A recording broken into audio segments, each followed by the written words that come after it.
let's talk about that trade, which again, as I said before, I feel like I deserve the new name of Nostradamus Stewart. I was Babe Ruth in Yankee Stadium calling my shot. Oh, yeah. I said that the Spurs should trade Kawhi Leonard to the Raptors for Demar Derozan, and that the trade made all the sense in the world for all the parties involved, including Kawhi Leonard, and that exactly is what happened. But in case you might not believe me, I think you guys should take a listen to what I said just not that long ago. This was last month, June 19th, on our pre-draft show, talking about the prospects of where Kawhi Leonard should go. Take a listen. What is the perfect fit for Kawhi and for the San Antonio Spurs? Perfect. I have one. I think it's easy. I think it's simple. I think it works for both teams. I think it works for Kawhi. I think it works for the Spurs. It's Philly. No. Not Philly. It is a swap of DeMar DeRozan for for Kawhi Leonard. This has to happen. I don't know how it hasn't happened already. If you're the Toronto Raptors... Toronto is because... I feel like if you're trading DeRozan, I see the logic, and I know you're going to get to it. Yeah. Yeah, I'll let you finish. Because, look, let's say the elephant out of the room. The obvious thing is, you're Toronto. You're giving up an perennial all-star player for what is likely a one-year rental. Though we don't really know, but it's likely a one-year rental. If we sold Paul George, anything can happen. We don't know. It's very up in the air. My logic to that is very simple. The Raptors should be rebuilding anyway. There's no avenue with this roster, with DeRozan as a star player, that they can win a title. We've seen that very clearly. So my thing is, go after it. I don't want DeMar DeRozan for 4 years or however long his contract. You want to get out of the contract. Get out of that contract. They need to move on. And like, what better way could you do that and get an elite star talent on a 1-year deal? On a 1-year deal. There's no other player in the NBA you could do that for. So if I'm Toronto, I make that swap and I say, look, Kawhi, I know you don't want to stay here, but like, we have awesome fans, and with our new coach, who's really just like our old coach, but our new coach, and we'll see what we do with Lowry. But there's no question that if you trade Kawhi for DeMar DeRozan, this is a radically different team. Kendall, I think Masai Ujiri may be listening to this podcast. I think maybe Greg Popovich may be listening to this podcast. I gotta check our numbers to see if we have any traction in the San Antonio area or the 6 in terms of the listeners we have, because Kendall, what I laid out is basically what is happening right now. If they were listening, then that means that they were only listening to one of us. Because if we played the whole clip back in June, I was very skeptical of this idea. I thought it was from Toronto's perspective. I understand from San Antonio's perspective, this makes a ton of sense, especially given what some of the offers were on the table. But from Toronto's perspective, I think this is a foolish trade to make. Foolish, yeah. Well, this is bold words. You're getting an all-star, possibly a top 5 player in the league. It's foolish if you don't make the NBA Finals, which they've got a shot. So maybe I can't say foolish, but it just doesn't seem like the smart play. Because if you're Toronto, I totally agree that getting Kawhi Leonard makes them a massively better team from having DeMar DeRozan. You know, if they go from, they're already the 1 seed in the East. You get Kawhi Leonard, you'll probably still be the 1 seed. And now in the playoffs, Kawhi Leonard's value in the playoffs is massively higher than DeMar DeRozan's value in the playoffs. So you're a much better team. And much better chances of winning a championship. But my problem is, do you feel like you're the best team in the East? Maybe they do, but Boston's still very much there. Philadelphia's coming.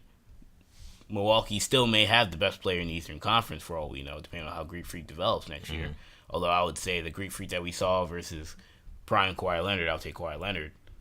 But that's not considering maybe Kawhi I saw last year. I'll take Greek Freak. Sure. So we'll have to see how Kawhi shakes out. But Milwaukee may have the best player in the conference. So it's still not an automatic guarantee that Toronto's getting out of the East. But that's not my bigger problem, because I understand taking the shot to win a championship, and I understand it makes them better. There's no argument against that.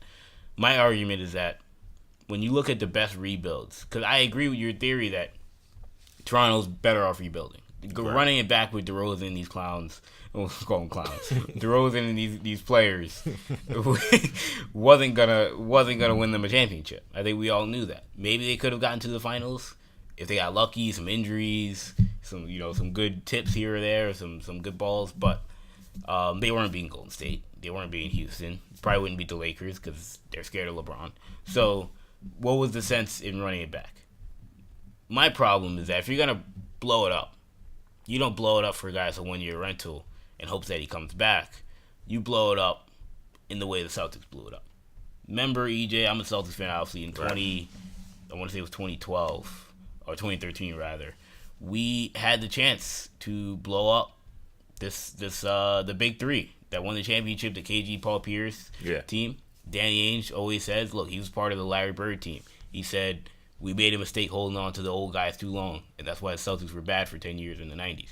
So this time, he had the chance himself to run the team, and he got rid of KG and Paul Pierce a year earlier than people expected. A year earlier than their value may be determined when they should have been moved. So what they get back? A king's ransom. Now, it's still probably more than what the Nets should have given up at the time, but still.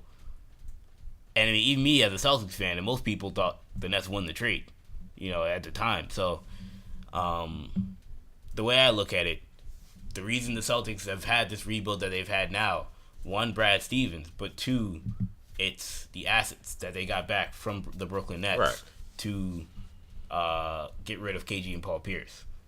If the Raptors have the assets, probably more assets, but have at least the assets that the Celtics had at that same time.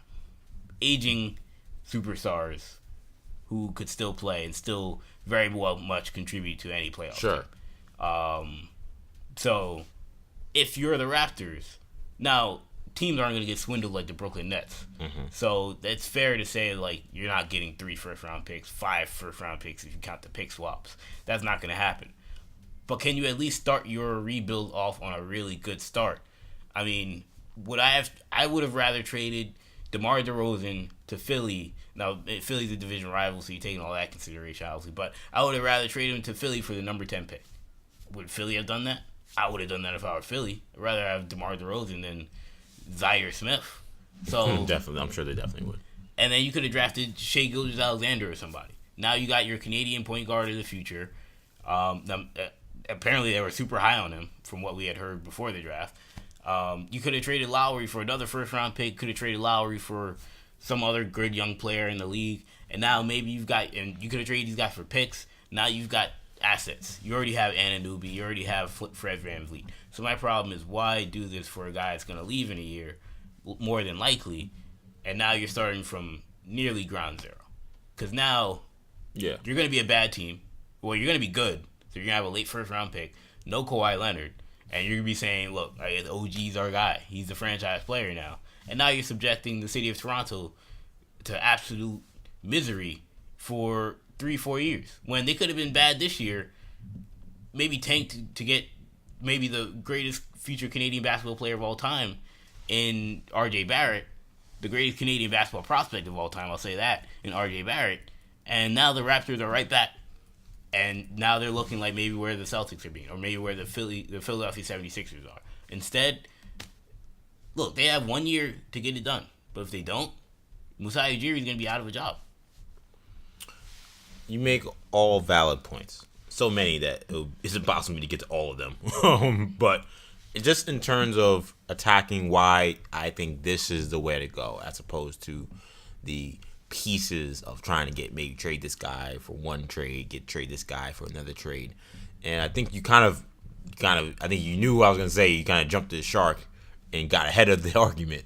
But the idea that you're going to get good value for your star players now we're seeing is just that idea is fool's gold to me. I think we've seen several players since that net trade get traded, star players, and we've seen them get traded for pennies on the dollar. We've seen amazing the value. DeMarcus Cousins get traded. We've seen Jimmy Butler get traded. We've seen Paul George get traded. We've seen Carmelo Anthony get traded.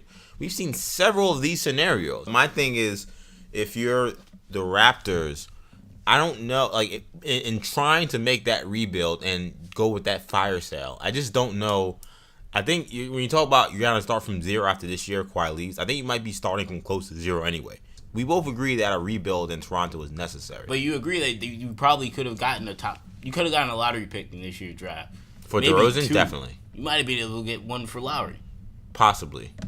Denver maybe said, like, look, we'll give you. I mean, imagine if they came out of the draft with Shai Gilgeous-Alexander and Michael Porter. Now, it's a total risk. It's totally like we're going to be one of the worst teams in the league this year. Right. But then you can have another top 5 pick next year if they're really bad. But it also it hedges on you getting your pick right too. There's a risk with that as well. You can't swing and miss on that pick if you decide to go that route. Like Kawhi you're getting a proven commodity, Kawhi Leonard, even if it's for 1 year. And if for that 1 year you get to the NBA Finals, I don't care if he leaves. That's worth Danny it. Danny Ainge didn't miss, man. Exactly. he didn't miss with any one of those picks. But when you're Toronto, you're that city. You've never been to the NBA Finals. You're in another country. I'm sorry. I think the chance of a legitimate chance of getting to the NBA Finals, legitimate, because I think we all agree it's legitimate now. Yeah, it's legitimate. If Kawhi is there and he's the guy from a year ago, yeah, they have a legitimate shot of going to the NBA Finals. For that city, that's absolutely worth it, even for 1 year. That's memories for that city that they will never forget. So if they make it to the finals and they lose, and Kawhi leaves, you think that this is a success? Yeah, absolutely. They went to the NBA Finals. It's the Toronto Raptors. I have to see what the post Kawhi Raptors look like, but it'll be a complete mess. But I know what that's the problem. That's my second point. Is that I know what the DeRozan Lowry Raptors look like.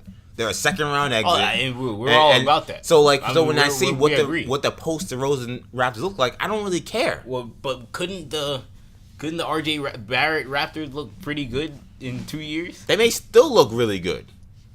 Well, not this year, but my point is that if Kawhi doesn't re-sign, that inevitable, they're going to be getting a lot of high draft picks. They're going to be towards the bottom of the lottery. That time seems. They could have gotten Andrew Wiggins. That time seems to be inevitable. They could have either kept DeRozan, who's under contract at $27 million a year for the next 3 years, kept Lowry, who signed long term for the next 2 or 3 years, and kept doing the same thing they were doing and prolonging this barely getting past the first round, fighting to get past the second round. Maybe you get the Conference Finals, then you get swept or something like that. They could have kept doing that for the next 2 years when we know that these guys, they're not old players, but I mean, Lowry's seen his best basketball. I can't say that he's going to be better than he's been, like this year or last year. DeRozan is probably in his peak. I would be surprised if he finds another level, though we can talk about him in a second on the Spurs. At least with the Raptors, I would be surprised he found another level. I agree. We saw what DeRozan was as a Toronto Raptor. Yeah. So if I know what that situation is, and I know what that looks like, and I see the Sixers are only going to get better, the Celtics only going to get better, and and the Raptors seem to be stuck in no man's land where you're basically saying, I hope OG Anunoby turns into a stud and Pirtle turns into a stud. Like, we just got to see what happens with these guys. They're young role players. I'm sorry, I'm not waiting around for those guys to hope that they can make up for the small declines I see from my star players. It doesn't make any sense. So you have a shot now to get to the NBA Finals, and if you don't make it, the Raptors have proven, despite what people say, that they can get players there. Good luck doing it now, man. I see what you're saying. These guys, and look, see Lou Williams calling Messiah Snake on Twitter. They're going to have issues with that. But still, they got DeRozan to re-sign. They signed Lowry as a free agent, and then they re-signed him. So and traded DeRozan 2 days after. Look, the trade. After telling him I can't explain what Masai was telling DeRozan and all that stuff. that's on him. And DeRozan's a popular player, man. Absolutely. Everyone respects DeRozan. Because he seems like a good dude. I feel like he'd be somebody that anyone could like. The players love him. So I get all that, but the Raptors, this idea that the Raptors could never get talent to Toronto has proven not to be true. They've made free agent signings and gotten guys to Canada Toronto's when they've had the money. From everything we know, Toronto's one of the 5 best NBA cities. It's in Canada, so nobody's trying to play in Canada. Hey guys, if you enjoyed this podcast segment, be sure to check out all of our shows on the New Generation Podcast Network on SoundCloud, iTunes, and Stitcher.